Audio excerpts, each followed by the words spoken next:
I'm not sure if you can get a good look at that, Anthony, but I'll show you how I use the Steam controller with Stellaris. So it's got two trackpads, left and right, joystick, X, Y, A, B buttons, so the left and the right button here on the front.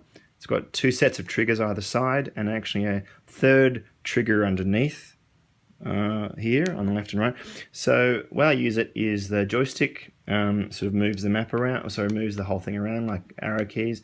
The left trackpad is my mouse cursor, and I use the right trigger as the left mouse click, just because that's obviously like pulling a trigger of a gun, I suppose. I find I've got to take my thumb off the trackpad before I click, otherwise because the thumb moves a bit as you click the the trigger rather, it kind of starts making like a box. So I find I've sort of got to take my thumb off, so that's one of those sort of dodgy things. The right trigger is left trigger rather is the right mouse button.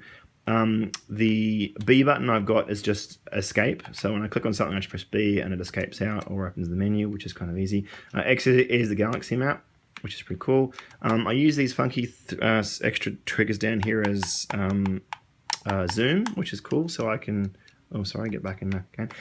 So I can zoom in and out, which is really neat. The left trackpad I use as like a 9-button menu, touch menu. You can do all sorts of things with this left touchpad. You can make it, as I said, into like a D-pad or a 9-button pad or another trackpad. I've got it as a 9-button pad, so I just touch it, and then it brings up this kind of radial menu, and then I just have to sort of flick to the direction that I want to go, and it brings that up. So that's pretty cool.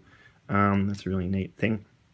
To pause and unpause, I use this kind of left arrow button, which you really can't see with the light, but there's a little sort of button here next to the Steam button, and that starts and pauses it. The top triggers I use for slower and for faster. So I get a pretty good feel for the map just with using the Steam controller.